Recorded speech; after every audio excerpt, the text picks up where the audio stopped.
김찬용의 다정한 미술관.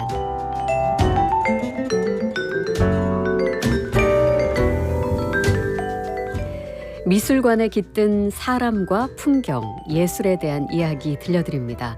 다정한 미술관으로 함께 가보실까요? 오늘은 김찬용 도슨트님을 대신해서 문화시대를 찾아준 특별 게스트 심성아 도슨트님과 함께하겠습니다. 어서 오십시오. 네, 안녕하세요. 반갑습니다. 반갑습니다. 네. 와, 역시 보이는 라디오에 적합하게 이렇게 손까지 흔들어주시고 우리 청취자분들 좋아하실 것 같습니다. 김찬용 도슨트님이 유럽 출장을 가셔가지고 오늘은 저희가 이게 스페셜한 게스트를 모시게 되었는데 문화시대 청취자 여러분께 직접 소개 좀 부탁드릴게요. 네, 안녕하세요. 문화시대 청취자 여러분. 정말 반갑고요. 김찬용 도슨트님께서 다정한 미술관의 책임자셨잖아요. 네. 그러나 지금은 신나는 유럽 출장 중이셔서 네. 제가 대신 이 자리에 오게 되었습니다. 네. 감사합니다. 아주 신나하고 계신가 보죠? 그런 것 같습니다. 부럽습니다. 네, 예. 저도 부럽습니다. 그렇죠. 네. 하지만 우리 또 재밌게 이 시간을 제가 만들어보죠. 오늘 행복한 미술관으로 모시겠습니다. 와, 네. 진짜 이 다짐 너무 좋습니다. 네. 우리 심성아 도슨트님은 2007년부터 이 도슨트라는 일을 시작하셨다고 들었거든요. 그러니까 지금 내년 되면 20년 차 횟수로 그렇게 될 수 있겠네요. 그런가요? 그러네요. 네. 제가 연차를 줄이고 다녀서 굳이 제가 언급을 한 셈이군요. 괜찮습니다. 그럼 잊어버리시고요. 네. 그 도슨트라는 직업에 대해서 표현하신 부분이 있어서 저희가 가져와 봤는데 예술의 언어를 관객의 언어로 번역하는 사람이다. 맞죠? 그래서 이 관객의 언어란 것은 무엇이고 예술의 언어란 뭘까? 이거를 접점을 좁히기 위해서 어떤 노력을 하고 계신지 여쭤볼게요. 첫 질문부터 굉장히 고품격 질문이네요. 좀 어렵기도 할 것 같다는 생각을 스스로 하기도 했습니다. 이 표현은 제가 얼마 전에 기고나 이제 인터뷰에 종종 제가 이야기했던 표현인데요. 관객의 언어라고 이야기를 했던 건 사실 미술계가 좀 진입장벽이 높다고 생각하시는 분들이 많잖아요. 그렇죠. 그래서 이걸 어떻게 쉽게 흥미롭게 풀어낼까? 그러면 요즘 동시대를 살아가는 우리 관객분들은 무엇을 좋아할까? 그러니까 끊임없이 그걸 이제 관심 갖는 노력을 합니다. 이렇게 얘기하면 또 너무 어렵게 느껴지실 수 있겠지만 사실 저는 뭐 예능도 즐겨보고요. 드라마도 보고 요즘 사람들이 진짜 무얼 좋아하는지 맞습니다. 두쫑코도 먹어보고 버터떡도 먹어보면서 왜냐면 공감이 있어야 소통이 된다라고 생각을 해서 그렇죠. 그런 사소한 노력을 합니다. 그러니까 지금 현 시대의 사람들이 단지 그 예술을 좋아하는 취향이나 경향성을 보는 것뿐만 아니라 실제로 그들이 느끼는 그 문화, 예술, 사회 전반적으로 갖고 있는 그 감각을 알아가시는 게 중요하다는 그런 얘기네요. 그렇죠. 사실은 미술계가 가장 민감한 분야거든요. 사회적으로, 정치적으로, 경제적으로. 미술 시장도 그만큼 타격을 입기 때문에 저도 관심을 많이 갖습니다. 자, 그러면 또 그 예술을 얼마나 다정하고 친근하게 번역해 주실지 기대를 해보면서 시작을 해보겠습니다. 오늘 작가가 페르난도 보테로 이야기 들고 오셨네요. 이 화가를 주인공으로 고른 이유가 뭘까요? 우선 페르난도 보테로는 향년 91세로 2023년에 타계한 작가예요. 그런데 한국에서 모처럼 만에 11년 만에 회고전을 열게 되었습니다. 그런가요? 현재 예술의 전당 한가람 디자인 미술관에서 전시가 열리고 있고요. 너무 반응이 좋아요. 일단 즐겁습니다.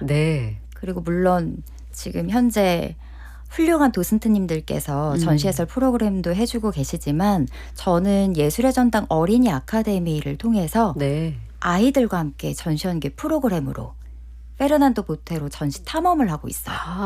보테로의 작품을 주제로 어린아이들에게 어린이 전해주는? 친구들과 함께 예술의 전당 어린이 아카데미에서 전시 연계 프로그램이 있거든요. 그러니까 심성아 도슨트와 프라이빗하게 전시 감상을 하고 페르난도 보테로의 예술 세계에 대해서 이야기를 나누고 그렇군요. 또 나만의 작품까지 만들어보는 시간을 가져요. 네. 근데 오히려 제가 이 시간에 아이들에게 배우는 게 더 많습니다. 그렇군요.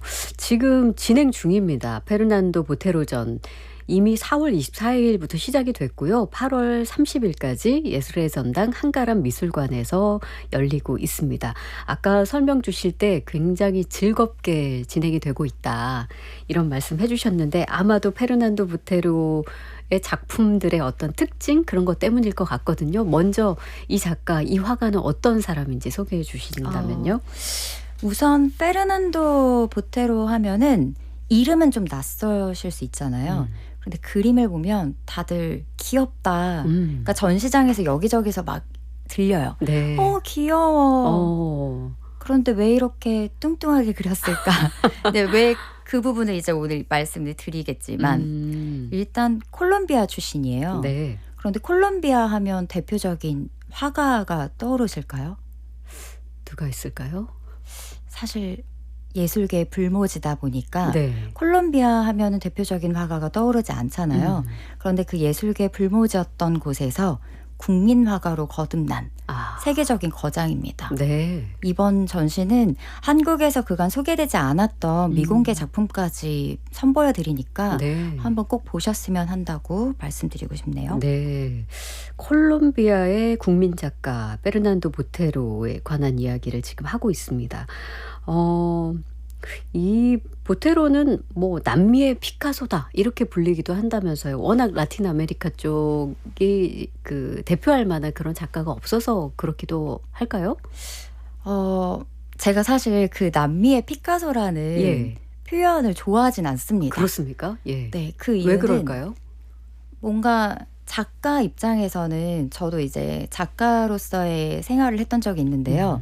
나는 나다라는 정체성을 더 보여주고 싶잖아요. 네. 그래서 제2의 누구누구 이렇게 불리기보다는 또 실제로 피카소와 어떤 접점이 있다라기보다는 피카소는 피카소만의 천재적인 그 그렇죠. 재능이 있었던 것 같고요. 네. 남미의 피카소라고 불리기에는 오늘 제가 소개해드릴 페르난도 보테로는 네. 진짜 딱 보테로는 보테로다. 보테로는 보테로다. 네. 멋있습니다. 자, 이렇게 이름만으로는 어떤 작품이지라는 생각을 하시겠습니다만 우리 심성화 도슨트님께서 말씀 주신 대로 어떤 한 작품만 보아도 이 작품이 그 작가의 작품이구나 이렇게 생각을 할 겁니다. 굉장히 이제 특징을 이제 앞으로 작품마다 이렇게 소개를 해주실 것 같은데 첫 번째 만나볼 작품을 이제 우리 청취자분들은 그림을 보지 않은 상태에서 보시기 때문에 네, 제일 상상력을 난감한 상황이 왔군요. 네, 잘 설명을 부탁드릴게요. 벨라스케스를 따라 그린 시녀들 이 그림을 대표작으로 좀 소개를 해주신다면요?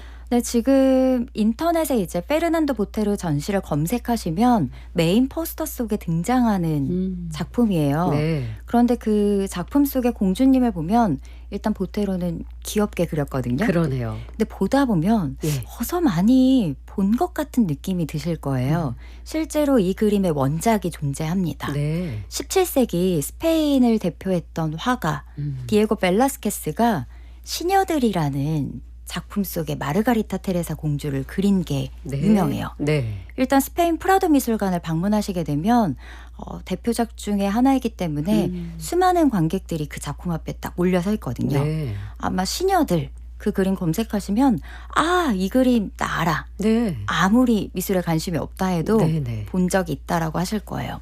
그런데 원작을 비교하는 그 재미가 있어요. 그러네요. 원작은 누가 봐도 공주님. 네. 제가 어릴 때 이 그림을 좋아했거든요. 그러니까 우리가 그냥 어릴 때부터 공주 옷 입고 공주님의 어떤 그 모델, 표본. 네. 물론 이제 스페인은 합스부르크 왕가로 유명하잖아요. 근친혼 때문에 이제 점점 성장하면서 턱이 길어지는 그림으로도 이제 묘사가 돼요. 네. 근데 그럼에도 불구하고 벨라스케스가 그렸던 원작 속의 마르가리타는 정말 사랑스러운 공주님으로 그려져 있어요. 네. 그런데 보테로가 그린 벨라스케스를 따라 그린 이 공주님을 보면 뭔가 좀 씩씩하다라고 해야 될까요? 우람하죠. 네, 우람하고 제가 이게 외향적인 네. 어떤 표현을 오늘 좀 방송이다 보니 좀 조심스럽게 맞아요. 이야기를 해야 되는데 풍성하고 네. 동글동글해서 귀엽고 약간 우아하다기보다는 저는 좀 씩씩한 것 같아요. 맞아요.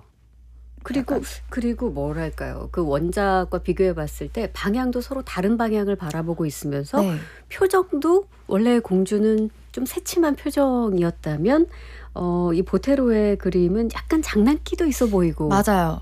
뭔가 자신감을 갖고 예. 뭐든 다 잘 헤쳐나갈 수 있을 것 같은 맞습니다.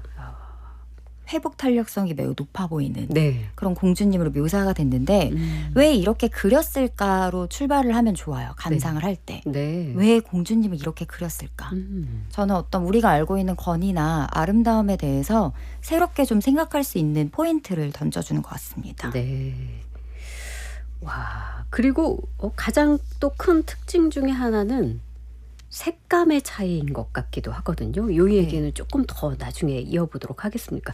모든 장식품이나 아니면 그 드레스의 풍성함도 뭐 말할 것도 없고 그 드레스에 있는 작은 디테일 하나하나까지도 원작과 비교했을 때 훨씬 더 풍성한 뭔가 여유로운 그런 느낌을 주는 작품입니다. 아마 한번 비교를 해서 보신다면 굉장히 흥미롭게 감상을 하실 수 있을 것 같아요. 실제로 크기도 다른가요? 작품의 크기도? 네, 실제로 보테로 전시를 보러 오셔서 가장 많이들 놀라워하시는 게 작품의 크기예요. 네. 그러니까 요즘 워낙 인터넷에 이미지 쉽게 찾아보실 수 있잖아요. 그렇죠. 그런데 온라인상에서 보는 이미지의 크기는 가늠이 안 되니까 원작을 딱 마주했을 때 실제 크기가 얼마나 할 것 같으세요? 혜진님께서는. 글쎄요. 제가 뭐 몇 호 뭐 이렇게 얘기하던데 네. 그 감각을 잘 알지 못해서 그냥 기본적으로 우리가 그 가정에 두는 왜 식탁 뒤에 두는 정도의 그런 사이즈라고 말씀드려야 제가 되나? 요즘 좋아하는 배우님이 있거든요. 네. 변우석 네. 님. 네. 키가 크시잖아요. 네네. 변우석 배우님보다 키가 조금 더 큰 작품들이 많습니다. 그 정도 사이즈라고요? 네, 2m에 가까운. 와. 2m에 가까운 예. 이 공주님을 딱 마주하게 되면 보테로가 단순히 크게 그린 것만이 아니라 실제로 정말 캔버스 크기가 주는 힘이 있어요. 네. 그래서 압도된다라고도 말씀드리고 싶네요. 와. 현장에서 직접 보고 싶네요. 이 작품도 이번 전시에 네, 함께 있습니다. 네, 있다고 합니다. 그러면은 이렇게 고전 거장의 그림을 사실 재해석, 재발견, 재탄생하는 과정에서 당시의 기법을 차용하기도 하나요? 아니면 그냥 보테로식으로 가는 건가요?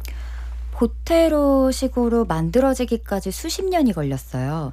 사실 차용이라는 단어는 요즘 또 AI 시대다 보니까 패러디도 뭐 과거보다 더 쉽게 양산이 되는 것 같습니다만 네. 그런데 본인 철학 없이 본인의 어떤 그런 숙련된 과정 없이는 패러디를 뛰어넘어서 나만의 방식을 만들기가 쉽진 않은 것 같아요. 네. 근데 실제로 보테로는 콜롬비아의 그 메데인이라는 시골 마을에서 태어났는데 뭐 미술관도 없고 갤러리도 없는 그러니까 미술 교육을 받기에는 굉장히 열악한 환경이죠. 네. 그럼에도 불구하고 그림을 너무 잘 그려서 제9회 콜롬비아 미술 공모전에서 상을 받습니다. 네. 무려 2등. 네. 그때 상금을 좀 받았대요. 네, 네. 근데 상금을 받으면 뭘 할까요? 글쎄 가정 환경이 그렇게 흡족하지 않았다면 그냥 집안 생활비 같은 걸로 쓰지 않았을까요? 어른들이 내놔 이러면서 내놔 이러면서 저는 요즘 아이들은 그렇지 않습니다. 요즘 안 그러죠. 요즘 아이들은 주식을 한다든지 아 그러네요. 그럴 것 같은데 네. 보테로는 여행을 떠나요. 어. 학교에서 미술 교육을 받는 것보다는 네네. 나는 직접 내가 두 눈으로 거장들의 작품을 보겠어. 네. 그래서 순차적으로 스페인, 이탈리아, 프랑스 등을 여행을 합니다. 근데 거기서 보테로가 정말 신의 계시를 받은 것 같다라고 했던 게 네. 이탈리아 피렌체에서 피렌체에서 특히 15세기에 콰트로첸토라고 하는 그 르네상스 시대의 미술을 접하게 돼요. 그때 막 멀리 보이는 거는 멀리 보이게 네. 뭐 가까이 보이는 거를 더 가까이 보이게 하는 이런 원근법들도 다 르네상스 시대에 발명된 것들이거든요. 네네. 그때 직접 두 눈으로 고전을 연구하고 직접 모사를 하면서 그러면서 자신만의 방법을 찾아가기 시작합니다. 네. 와.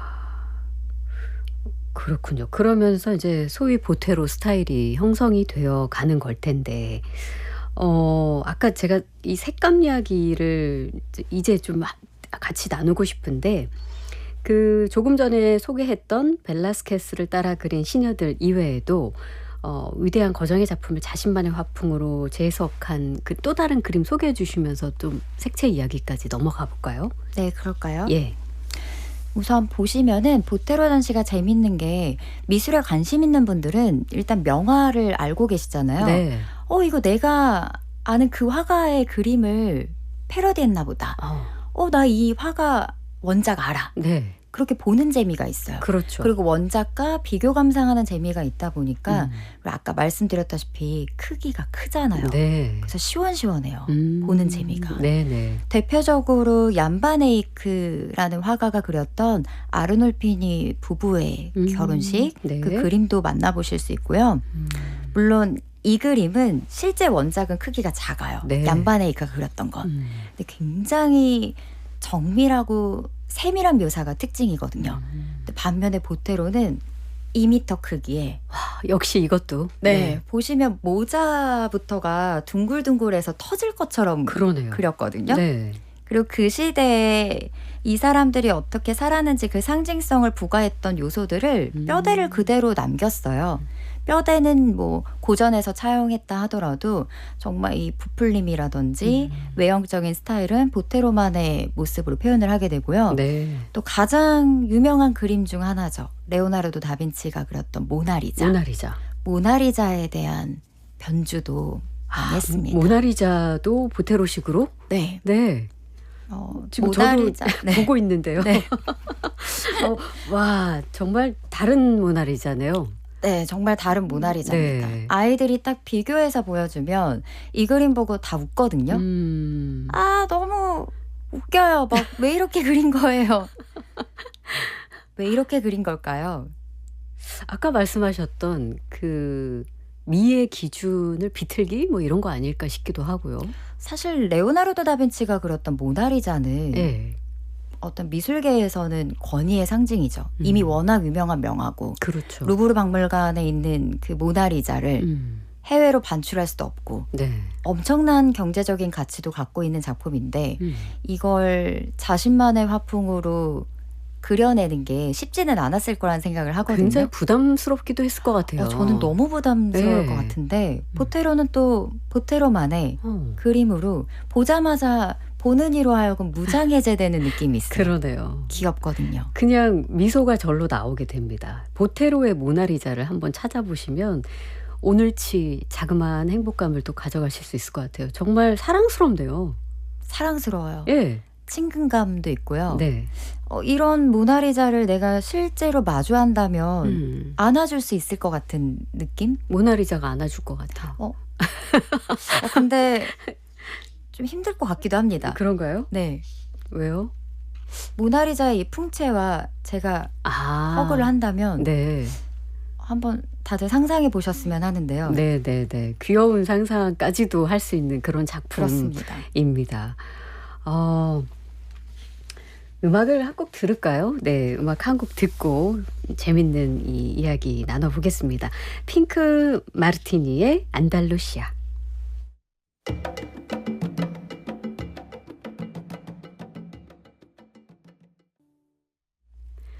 핑크 마티니의 연주 안달루시아 함께 들었습니다. 국악방송 박혜진의 문화시대 수요일 코너 김찬용의 다정한 미술관, 오늘은 스페셜 게스트 심성아 도슨트님과 페르난도 보테로 이야기 나누고 있습니다. 유튜브에서 박혜진의 문화시대를 검색하시면 보이는 라디오로도 함께 하실 수 있습니다.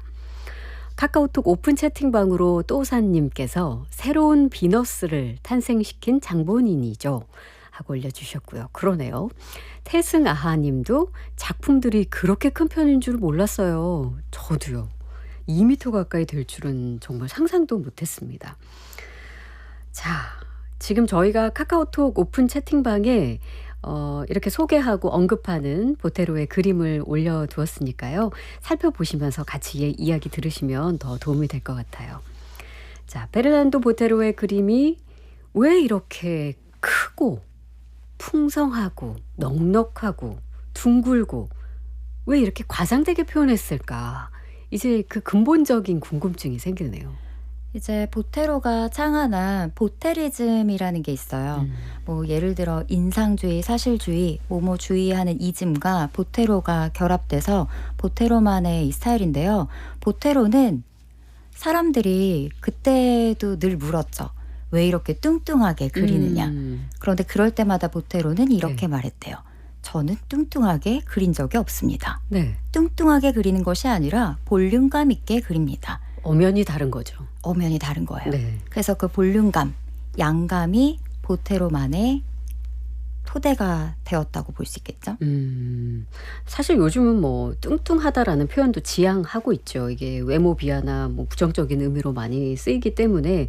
근데 그 작가의 말처럼 볼륨감 있게, 풍성하게 이 의미와 소위 뚱뚱하다 이거는 완전히 의미와 뉘앙스 자체가 다르기 때문에 이 풍성하다, 볼륨감 있다 이것은 뭔가 좀 더 긍정의 의미를 담고 있다 이런 생각도 조금 들거든요. 맞아요. 그러면 어떻게 보면 미의 기준이 좀 달랐나? 미의 기준이 그에게 있어서 미의 기준이 무엇이었나? 이런 좀 질문도 해보게 되네요. 네. 예. 물론 그 보테로가 이탈리아에서 공부를 했을 때 고전 특히 프레스코 벽화들을 많이 보거든요. 네. 근데 어쩜 그렇게 평평한 벽에도 이 양감을 표현할 수 있을까? 거장들의 그 기법을 연마하면서 네. 이제 양감이 중요하다라는 걸 깨닫게 되잖아요.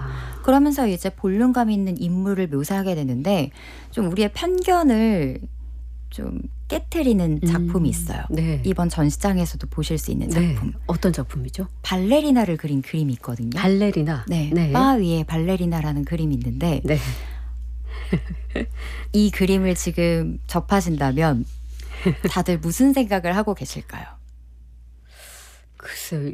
일단 너무 귀엽다 하고 웃지 않을까요? 실제로 제 수업에 참여했던 예. 예술의 전당 어린이 아카데미 아이들은 어린이 친구들은 네, 뭐라 하던가요? 이런 발레리나 본 적이 없어요. 아, 그렇죠. 그리고 아이들은 직관적이고 순수하거든요. 네. 못생겼다라고 그냥 얘기합니다. 음. 이런 뚱뚱한 발레리나 본 적 없는데 네. 그럼 발레리나는 어떤 모습이어야 할까? 계속 질문에 꼬리에 꼬리를 무는 질문을 하게 되죠. 그럼 우리가 생각해 보아야 할 거는 그동안 우리가 너무 오랫동안 위의 기준을 정해놓고 그랬죠. 그 기준을 벗어나면 뭐 험담을 하기도 하고 네. 비하하기도 하고 뭐 좀 스트레스를 받잖아요. 네네. 근데 이 그림을 보면 볼수록 전 재밌는 게 유연해요. 와, 진짜 이거 거의 90도로 네, 저는 다리를 이렇게 올리는데요. 저는 이렇게 못합니다. 그래서 그의 그림을 보면 굉장히 유머가 있다라고 또 보여지고 그러네요. 우리가 오랫동안 알고 있던 그런 미의 기준도 다시 한번 생각하게 해주고 바 위에 발레리나라는 이 작품 보시면 네. 진짜 현존하는 이런 발레리나가 와. 있는지 있다면 문화시대에 제보해 주시기 바랍니다. 그만큼 인식의 변화가 또 필요하다. 그러니까 어떻게 보면 이 보테로라는 작가는 굉장히 소위 저항의식, 사회의식이 굉장히 깊은 작가가 아니었나라는 생각이 드네요. 그쵸. 예. 고전을 그냥 답습하는 것뿐만 아니라 거기에 자신의 생각을 덧입히고 사실 어떻게 보면은 사소한 생각일 수 있잖아요. 그렇죠. 예. 근데 이러한 사소한 생각을 사람들은 잘 하지 못하는 것 같으니 내가 한번 그림을 통해 표현해 보겠어. 질문을 던져보겠어. 네. 이런 발레리나 본 적 있나요? 이렇게 질문을 왜 안 되나요? 왜 안 되나요? 네, 그 이어지는 이렇게 질문이. 유연한데. 그렇죠. 네. 자, 페르난도 보테로 이야기 나누고 있습니다. 거장의 그림을 재해석한 그림, 그리고 이렇게 새로운 질문을 던지는 그림, 그런 거 외에도 투어를 주제로 한 그림도 많이 되게 많다고 들었거든요. 그러니까 콜롬비아의 정서가 많이 담긴. 네. 근데 어떤 특별한 사연 같은 게 있다고요? 사실 콜롬비아도 물론 투어하면 스페인을 먼저 떠올리잖아요. 근데 식민지의 영향으로 약간 스페인 스타일의 투어가 인기가 있었어요. 네. 보테로는 4살이 되던 애 아버지가 갑작스럽게 세상을 떠납니다. 이제 그때 보통 가뜩이나 미술계의 발전이 없던 콜롬비아 메데인에서 보테로가 무엇을 할 수 있었을까? 네. 삼촌의 권유로 자연스럽게 투 학교에 다녀요. 네. 근데 투 훈련을 받는 데 집중해야 되는데 예. 투 경기하는 모습을 보면서 스케치를 하고 그림을 그리는 거예요. 근데 그때 그 투 장면들이 보테로에게 평생 이 투라는 주제로 그림을 그리게 해주는 원동력 중 하나가 됩니다. 네, 굉장히 인상적이었나 봐요. 어린 아이에게. 박진감 넘치잖아요. 아마도 그 투 경기의 룰을 좀 알고 보시면 재밌을 텐데요.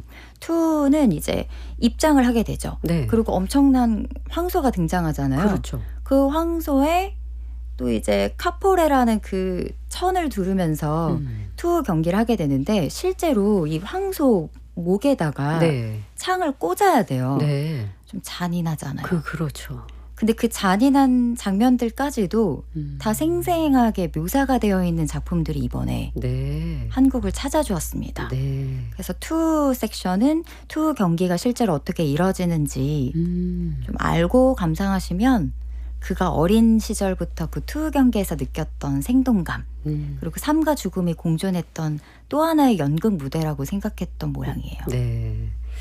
뭐 실제 투 경기는 말씀하신 대로 뭐 안전 문제나 뭐 동물 학대 이런 논란이 있어가지고 27년인가부터는 경기가 또 금지된다고 하긴 지금은 하던데. 금지된 곳이 많습니다. 그렇죠. 네. 예. 그래서 그런 의문도 들더라고요. 스페인이나 포르투갈에 현존하는, 그러니까 현재 활동하고 있는 현대 작가들은 작품 속에서 이제 투 그림을 그리기는 좀 어렵겠다. 어렵죠. 그렇죠. 예. 그래서 어떻게 보면 더 값진 것 같기도 한데요. 그럴 수도 있네요. 보테로는 투 경기나 그림을 그리는 작업이나 비슷하다라고 생각을 했대요. 늘 내 예상대로 되지 않는다라는 네. 어려운 작업이라는 것을. 네. 자, 이렇게 어린 시절의 경험이 평생을 관통하는 영감으로 작용할 수 있다는 점이 굉장히 흥미로운데, 보테로가 이 콜롬비아 정서를 또 보여주는 또 다른 그림들도 많이 남겼다고요? 네, 실제로 전시장 안에 보시면은 축제라는 작품이 있어요. 가면을 쓰고 축제를 즐기는 장면이 묘사된 그림인데요. 네. 콜롬비아 국기가 또 등장을 합니다. 네. 제가 이 부분에 대해서는 그가 태어나고 자랐던 그 콜롬비아라는 정체성이 얼마나 중요한지 그걸 뒷받침해주는 말이 있어요. 네. 이거는 제가 좀 전달을 드리고 싶은데 네. 보테로가 이렇게 이야기를 했거든요. 예술가는 자신의 고향과 삶의 뿌리를 두어야 한다. 나의 뿌리는 콜롬비아다. 내가 그리는 모든 것은 나의 유년 시절의 세계를 반영한다. 그것은 일종의 향수이자 나의 예술을 관통하여 중심적 주제가 된 집념이다. 비록 60년 이상의 시간을 뉴욕과 유럽 등지의 해외에서 보냈지만 나에게 영감을 준 것은 언제나 라틴 아메리카였다. 나는 절대적으로 내 조국과 깊이 연결되어 있다. 네. 이게 나를 가장 잘 표현해 줄 수 있는 나의 정체성은 결국 나의 뿌리에서 온다라는 거. 네. 이것이 보편적인 힘을 만든다라고 믿었던 것 같습니다. 그러네요. 그러니까 예술의 영역이라는 게 그냥 뭐 상상과 창작의 영역으로만 그치는 것이 아니라 그게 그렇게 표현이 되기까지 자기의 실제 삶 그리고 자기의 정체성 그게 얼마나 많이 발현이 되는지를 이 보테로가 아주 잘 보여준 그런 이야기이면서 작품들이 아닌가 싶네요.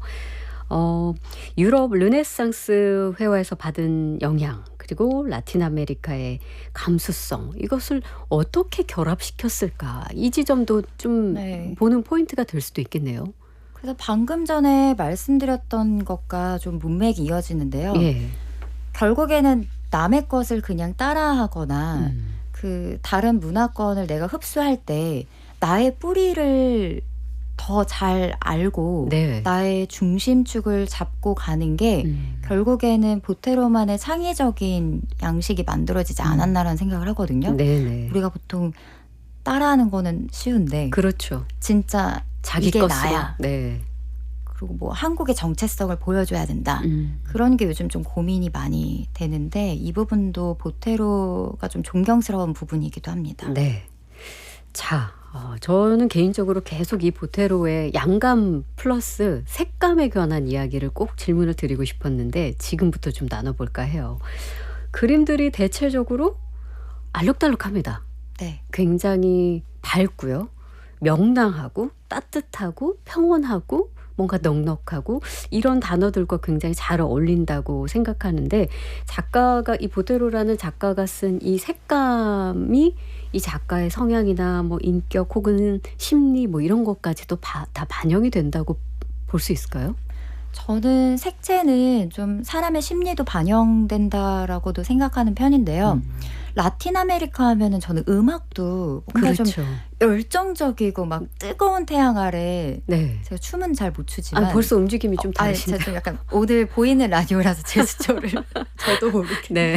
근데 약간 신나는 느낌이 들잖아요. 근데 색채도 뭔가 뜨거운 태양 아래 원색적이고 네. 근데 그런 따뜻한 색감은 보테로의 인품, 보테로의 성정 그런 것들도 깃들여져 있는 것 같고요. 네. 그러다 보니까 뭔가 그림이 굉장히 막 과장되고 크지만 또 몽글몽글하고 따뜻한 느낌도 드는 것 같아요. 맞아요. 뭔가 크고 거대한 것은 조금 거리감이 느껴지게 마련인데 보테로의 작품은 그렇다기보다는 그 둥글둥글함과 색감 덕에 굉장히 친근하게 느껴지고 사랑스러운 그런 지점이 분명히 있는 것 같습니다.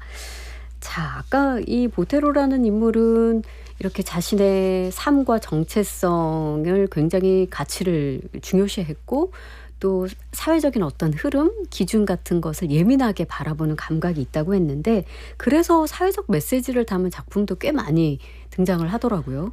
네, 사실 보테로가 마냥 따뜻하고 귀여운 그림만을 그린 건 아닙니다. 그렇게 알려져 있지만 동시에 굉장히 강한 사회적 메시지를 담은 작품들이 많아요.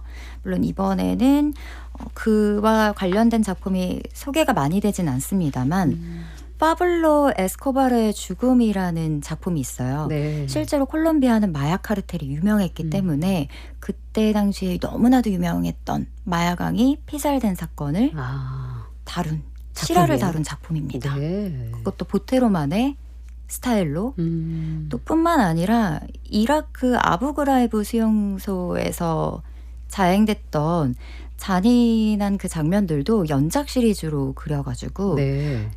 고국인 콜롬비아의 문제뿐만 아니라 세계적인 사회적인 문제에도 귀담고 그림을 그려서 사람들에게 알리는 작업을 했었습니다. 네.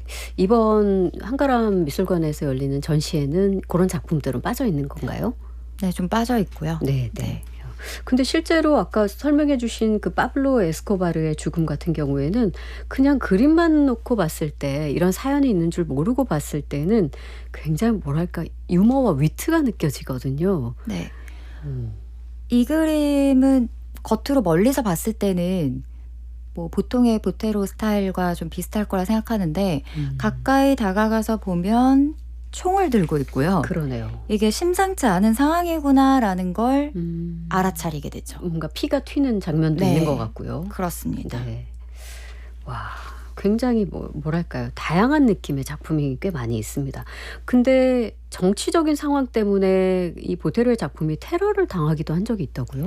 실제로 1995년에 콜롬비아 메데인의 그 산 안토니오 공원에 그 보테로의 작품이 설치가 되어 있었어요. 네. 근데 그때 당시 콜롬비아 무장 혁명군에 의해서 다이너마이트가 폭발하면서 조각이 산산조각이 납니다. 네.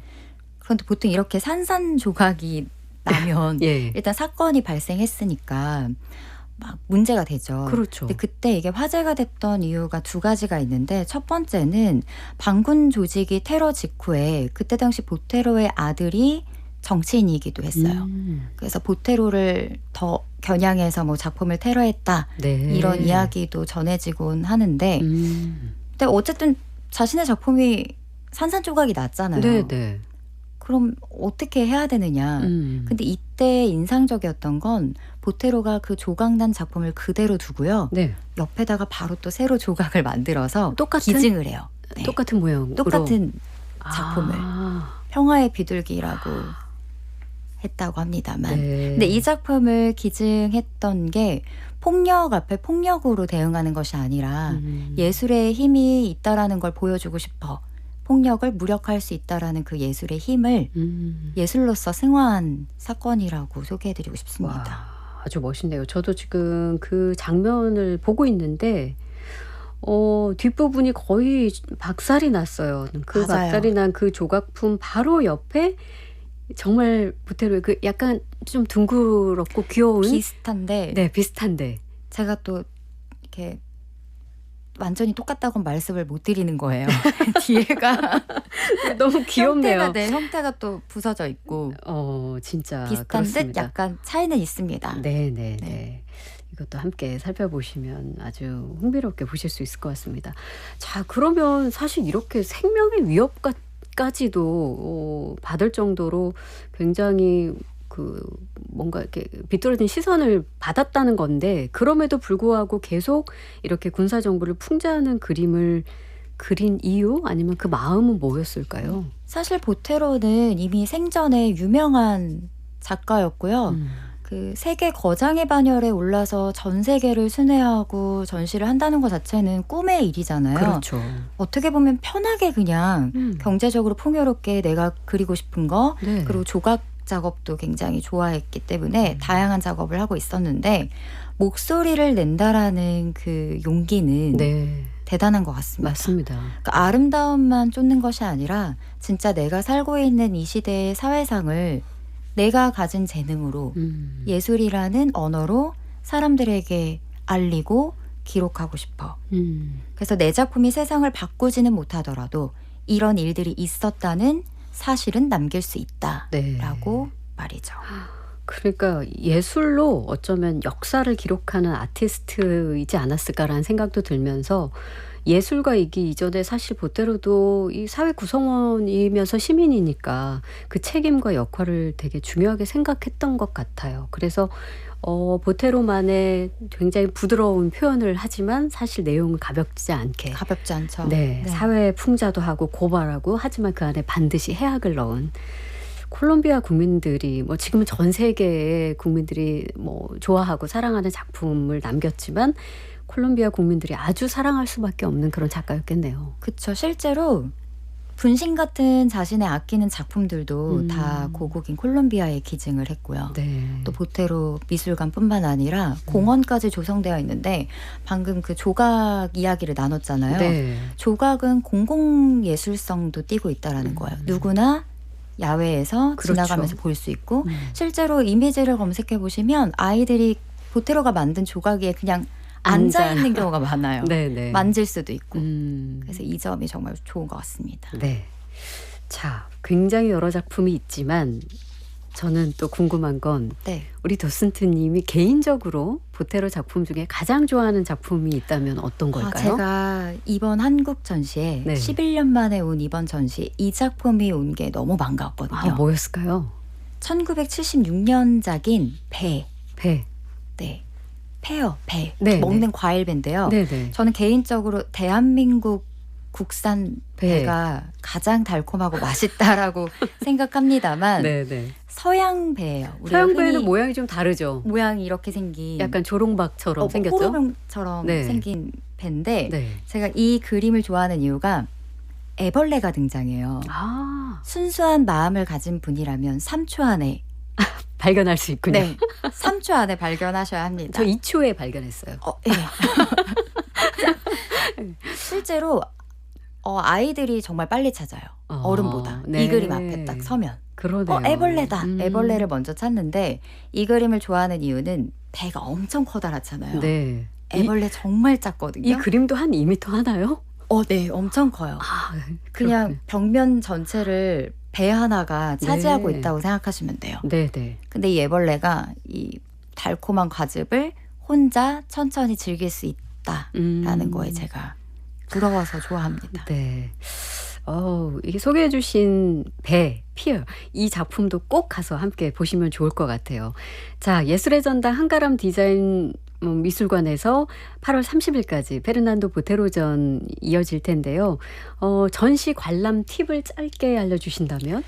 네, 이번에 변주, 라틴 아메리카, 종교, 투, 정물, 서커스 등 보테로의 예술 세계 전반을 조망할 수 있는 전시회고요. 112점입니다. 네. 100점이 넘기 때문에 네네. 충분히 시간을 가지고 보시면 좋을 것 같고 또 뭐 직업이 도슨트다 보니까 어떻게 감상해야 하냐라는 질문을 늘 듣는데요. 네. 내가 보고 싶은 대로, 느끼고 싶은 대로 좀 더 편안하게 직관적으로 감상하시는 걸 추천드립니다. 알겠습니다.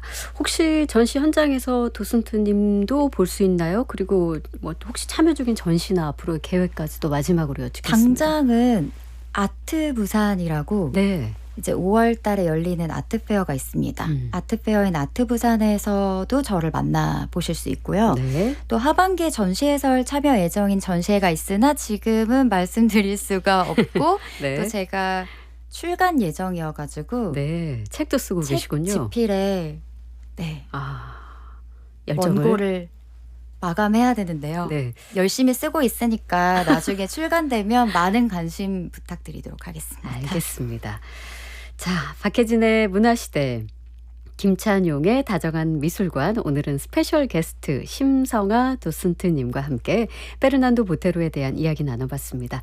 오늘 아주 반가웠고 감사합니다. 감사합니다.